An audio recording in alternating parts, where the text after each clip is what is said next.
Buenos días, soy la alumna Cristel Jacqueline Martínez González del grupo tercero C de la Facultad de Medicina de la Universidad Autónoma de Durango y estoy participando en la 13ª jornada de habilidades morfológicas y funcionales y voy a hablar un poco del tema del polígono de Willis. ¿Qué es el polígono de Willis? Bueno, el polígono de Willis es denominado a una estructura de forma heptagonal presente en el cerebro. Esta estructura está formada por la unión de las diferentes arterias que irrigan el cerebro, teniendo un importante papel en el aporte de oxígeno y nutrientes de este. Se considera una anastomosis o interconexión en una red de partes o elementos diferenciados entre sí. Ahora veremos un poco de la embriología del polígono de Willis. Las arterias carótidas internas, basilares y vertebrales se forman durante las 3 primeras etapas embrionarias vasculares. El estadio primario branquial aparece cerca de los 22 días de gestación. En la siguiente etapa, el sistema vascular primitivo se sustituye por el sistema arterial adulto en un periodo de aproximadamente 18 días. Durante el desarrollo embrionario se forman 6 pares de arcos aórticos. Sin embargo, el quinto par sufre regresión alrededor del día 32. La arteria carótida interna se origina de la aorta dorsal y del tercer arco aórtico. La arteria carótida interna recibe de las arterias superiores pre- e intersegmentarias, conecta la arteria neuronal longitudinal con el lado ventral del robencéfalo y forma la anastomosis carótido vertebrobasilares. El establecimiento de una arteria trigeminal primitiva se cree que está relacionado con el desarrollo del ganglio trigémino. La regresión de la arteria trigeminal primitiva suele ser completa en el estadio de 45 milímetros debido al subsiguiente desarrollo de la arteria cerebral posterior. La arteria trigeminal primitiva generalmente regresa a su segmento transdural. La persistencia de la arteria trigeminal primitiva en adultos refleja el estadio embrionario de 41 a 43 días. La anastomosis carótido vertebrobasilares están permeables durante un periodo de 7 a 10 días. Bueno, les hablaré un poco de la histología del polígono de Willis. Las arterias del polígono de Willis están formadas por una túnica íntima, una túnica media y una capa adventicia. La túnica íntima está formada por un endotelio protegido con conectivo subendotelial y por la lámina elástica. Las células endoteliales tienen funciones adicionales a las de formar la capa limitante con la sangre, tales como liberar citocinas, factores de crecimiento, moléculas vasoconstrictoras y vasodilatadoras, etc. La túnica media es muy gruesa y está formada por numerosas capas de células musculares lisas orientadas de manera paralela a la superficie interna de la arteria. Estas células se contraen y se relajan con los cambios de diámetro de la arteria. La capa adventicia está formada principalmente por matriz extracelular, formada sobre todo por colágeno y fibras elásticas. Las células que encontramos en esta capa son mayoritariamente fibroblastos y macrófagos. Ahora hablaremos un poco de la localización y anatomía del polígono de Willis. El polígono de Willis puede encontrarse en la parte inferior del cerebro, rodeando el heptágono que forma estructuras como el quiasma óptico, el hipotálamo y la hipófisis. Las funciones que lleva a cabo el polígono de Willis son de gran importancia para nuestra supervivencia, ya que a través de él fluye la sangre que irriga gran parte del encéfalo. Además, estamos ante el principal mecanismo auxiliar que permite que siga llegando sangre a las diferentes regiones del cerebro, aun si existe una alteración o daño en la arteria que en principio la rige. También equilibra el aporte sanguíneo recibido por ambos hemisferios cerebrales, permitiendo que la sangre que llegue a un hemisferio se comunique con el de otros. Arterias que confluyen este polígono. Como hemos dicho, el polígono de Willis es la estructura mediante la cual se interconectan las diferentes arterias principales que irrigan el cerebro. Entre estas arterias, las principales, y a partir de las cuales se ramifican otras muchos más, son las siguientes. La primera es la carótida interna. Las arterias carótidas ascienden por el cuerpo hasta la cabeza por ambos lados del cuello, para terminar penetrando en el cráneo, momento en que pasan a llamarse carótidas internas. Una vez dentro de él se encargarán de dotar de sangre a la parte anterior del cerebro, encargándose gran parte del suministro de oxígeno y nutrientes a la mayor parte del encéfalo, tanto corteza como estructuras subcorticales, para conformar junto con sus ramificaciones la parte anterior del polígono de Willis. Posteriormente se dividirá en arterias cerebrales anterior y media, entre otras muchas. La segunda es la arteria basilar, otra de las principales arterias que irrigan el cerebro, que es la arteria basilar.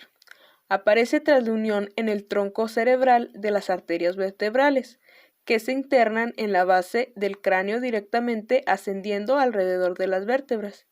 Esta arteria y sus ramificaciones, que son las arterias cerebrales posteriores, se encargan de aportar flujo sanguíneo al tronco del encéfalo y a las regiones posteriores del encéfalo, incluyendo el lóbulo occipital, formando la parte posterior del polígono de Willis. La tercera son las arterias comunicantes posteriores. Estamos ante dos arterias de gran importancia, ya que permiten la comunicación entre la carótida interna y la arteria cerebral posterior, de tal manera que las principales arterias cerebrales de un mismo lado del cerebro quedan conectadas entre sí. La cuarta es la arteria comunicante anterior. La arteria comunicante anterior es una pequeña arteria que conecta la arteria cerebral anterior derecha y la arteria cerebral anterior izquierda, ejerciendo de puente entre ambos hemisferios. La quinta es la arteria cerebral anterior. Parte de la bifurcación de la arteria carótida interna, esta arteria forma parte del círculo o polígono de Willis de manera directa. Sus ramificaciones permiten irrigar áreas sensoriomotoras y el orbital frontal, entre otras áreas de interés. La sexta es la arteria cerebral media.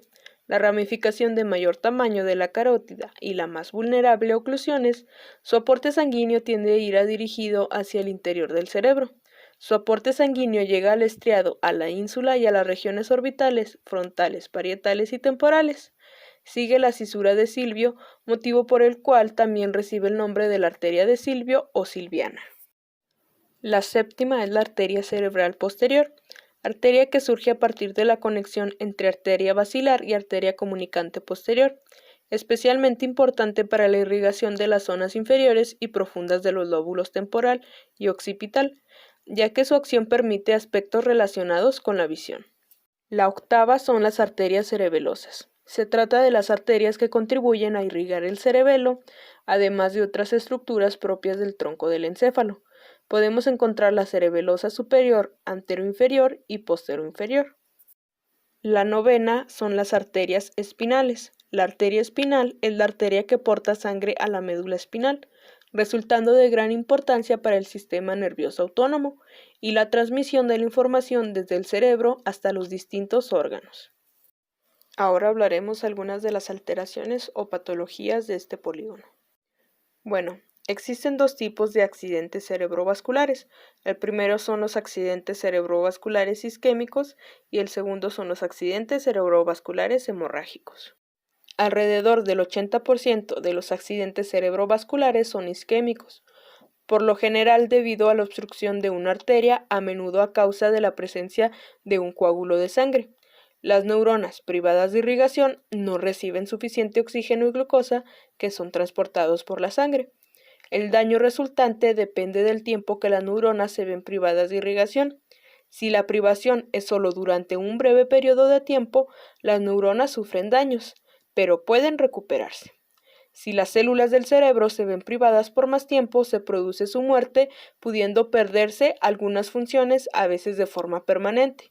El tiempo transcurrido hasta que se produce la muerte de las células cerebrales después de verse privadas de sangre varía. En algunas áreas del cerebro mueren después de solo algunos minutos, pero en otras áreas no se produce la muerte hasta pasados 30 minutos o más. En algunos casos, cuando las neuronas mueren, un área diferente del cerebro puede aprender a llevar a cabo las funciones que previamente realizaba el área dañada. El 20% restante corresponde a accidentes cerebrovasculares hemorrágicos. Efectos del accidente cerebrovascular. La mayoría de las personas que han tenido un accidente cerebrovascular isquémico, la pérdida de la capacidad funcional suele llegar a su punto máximo inmediatamente después de producirse el accidente cerebrovascular. Sin embargo, aproximadamente entre el 15 y el 20% de los casos, el accidente cerebrovascular es progresivo, de manera que causa la máxima pérdida de la capacidad funcional al cabo de 1 o 2 días. Este tipo de accidente cerebrovascular se denomina accidente cerebrovascular en evolución. En las personas que han tenido un accidente cerebrovascular hemorrágico, la pérdida de la capacidad funcional suele producirse de forma progresiva durante minutos u horas.